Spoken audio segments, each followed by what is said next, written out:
Buenas tardes. Primero que nada, mi nombre es María de los Milagros Cita, soy estudiante de la carrera de Ingeniería en Materiales de la Facultad de Ingeniería Química de la Universidad Nacional del Litoral.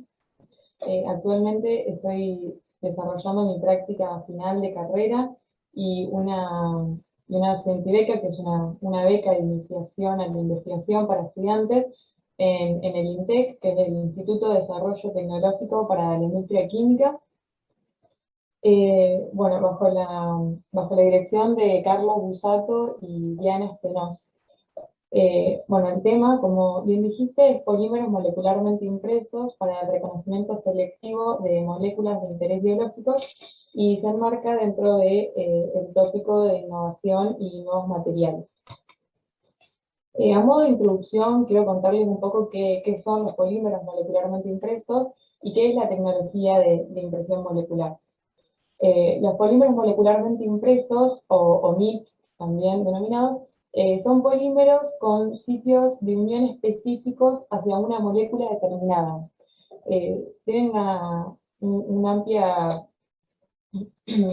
aplicación para el reconocimiento selectivo, en particular de moléculas de bajo peso molecular. El problema, es que algunas moléculas de interés biológico, y en particular las proteínas, que es en la que se va a hacer trabajo, tienen algunas dificultades debido a la complejidad estructural, al tamaño y a las condiciones de preparación de los materiales.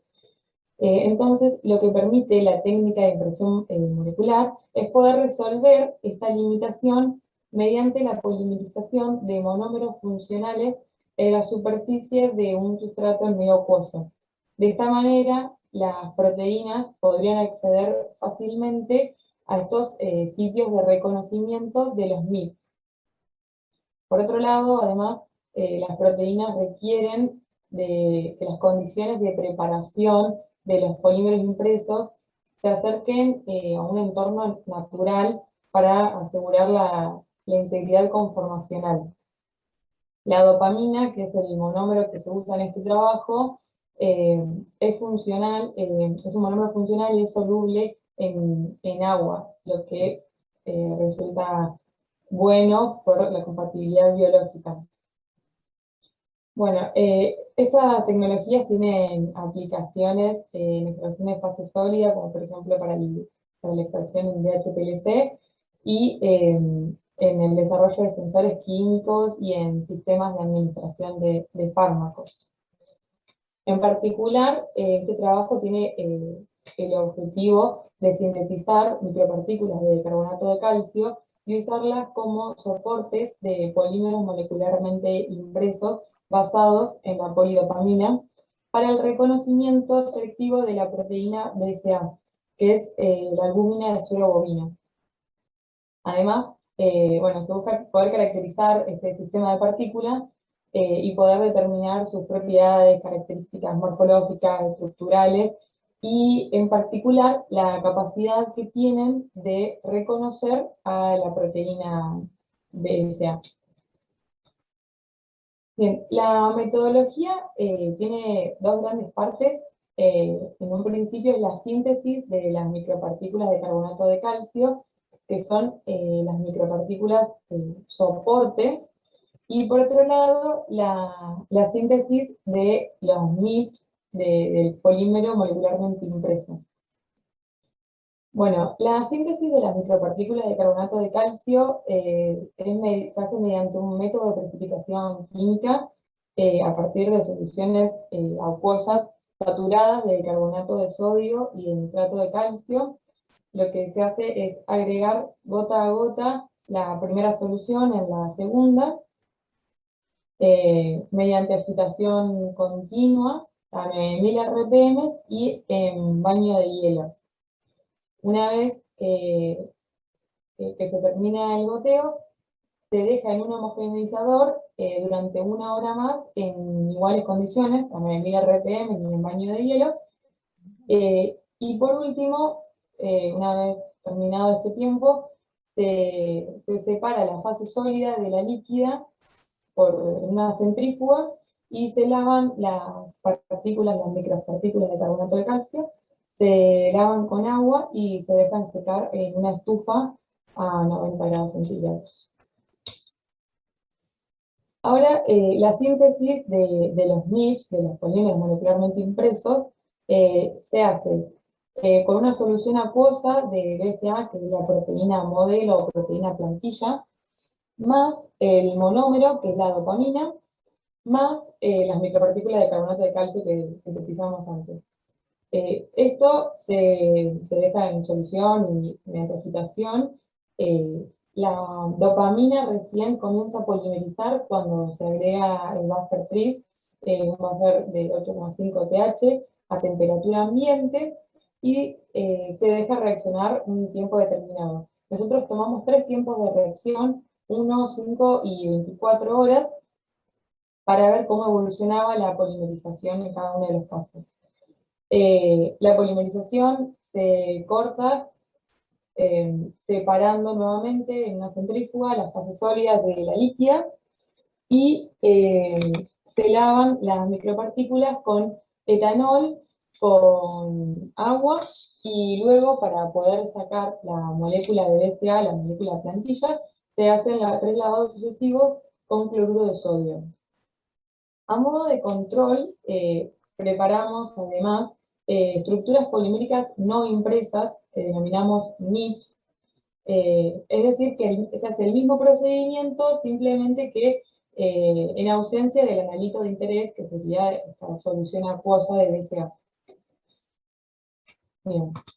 Bueno, acá hay un pequeño esquemita de cómo sería el procedimiento. Primero tenemos las microesferas de carbonato de calcio, que es el soporte para el recubrimiento, que vendría a ser lo rojo, el recubrimiento de polidopamina, que se polimeriza en presencia de la partícula BCA, y una vez que se remueve la BCA con los lavados sucesivos de cloruro de sodio, quedan estos sitios de unión para libres, digamos, ¿no? Y eventualmente, si la partícula vuelve a estar en contacto vuelve a estar en un medio en contacto con la partícula de BCA, debería volver a captarla.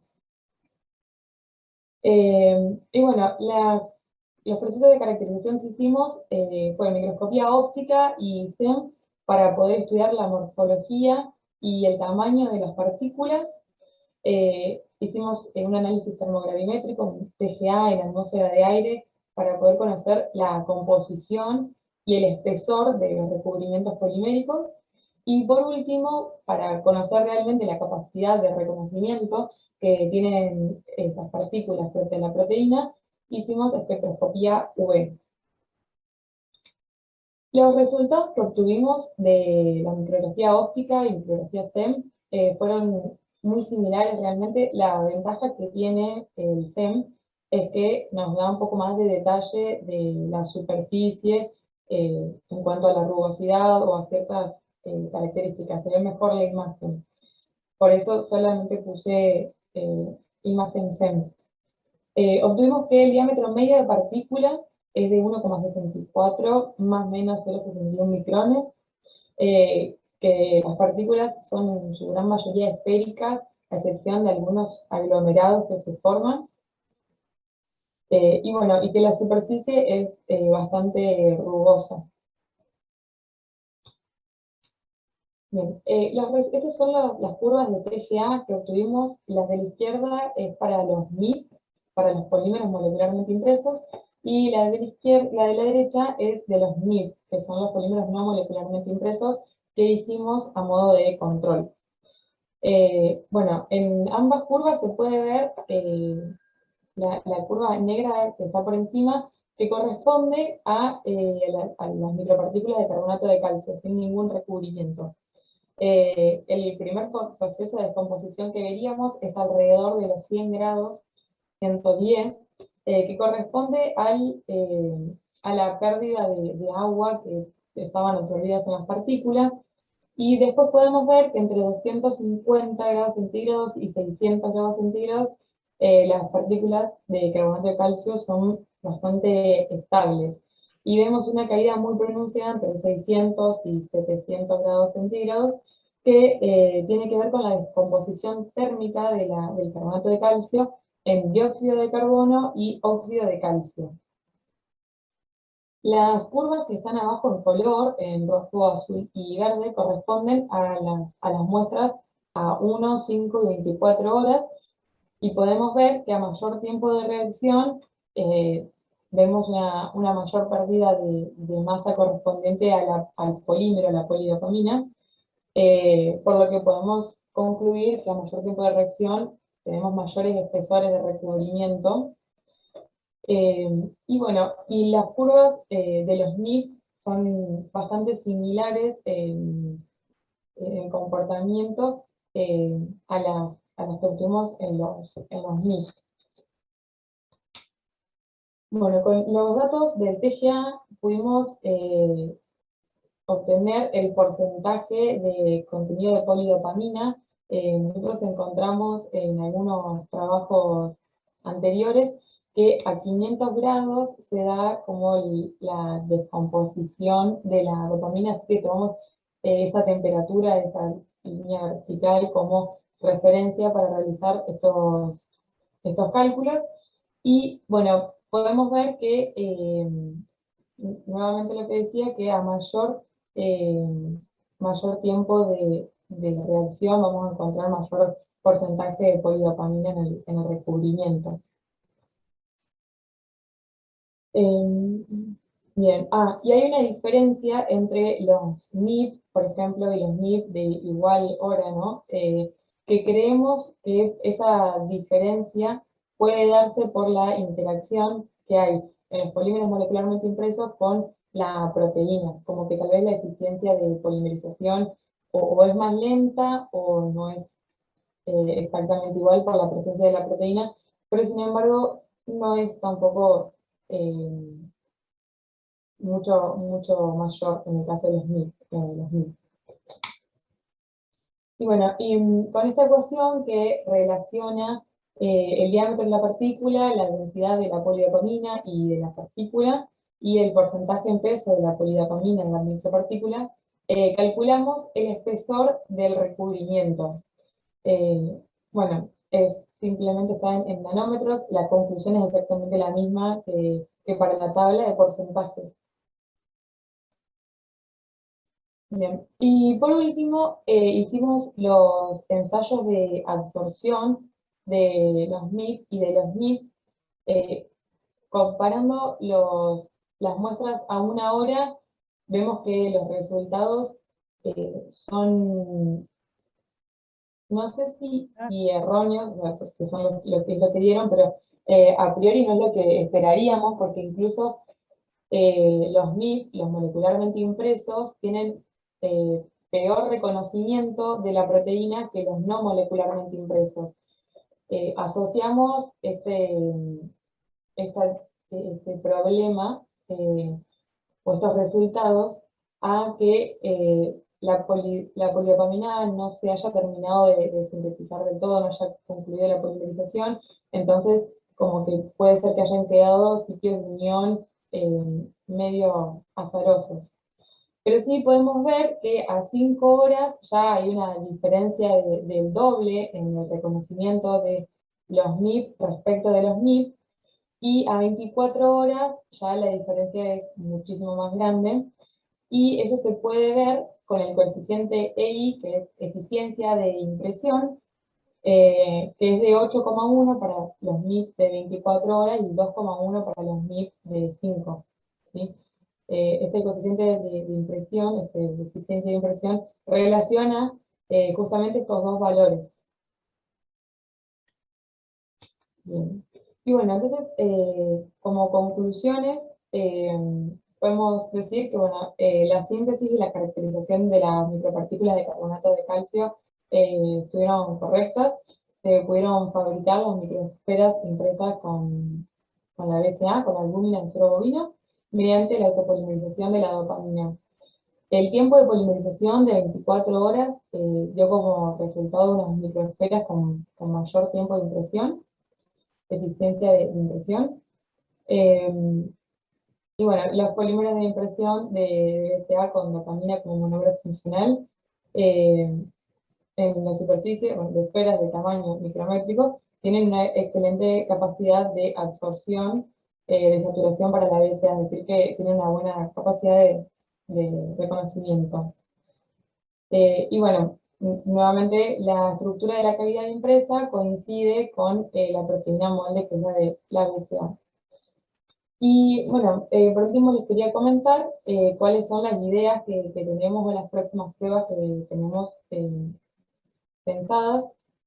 Primero, estamos probando la selectividad que tienen estas micropartículas hacia otro tipo de proteínas, como por ejemplo la ovoalbúmina, la OVA, y la caseína.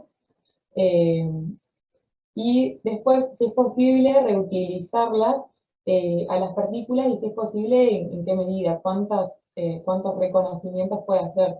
Es decir, usamos las micropartículas, las sacamos, lavamos y ver de volver a hacer un segundo, tercer, cuarto reconocimiento, capaz que ya es pedir mucho. Y después, algunos sensores del QCM o QCM, que son sensores eh, piezoeléctricos, y esto, la diferencia es que se trabajaría con, no con soluciones, sino con partículas sólidas y es un poco más práctico para poder llevarlo afuera de un laboratorio. Así que, bueno, muchas gracias por su atención. Espero haber entrado bien en los 20 minutos y cualquier pregunta.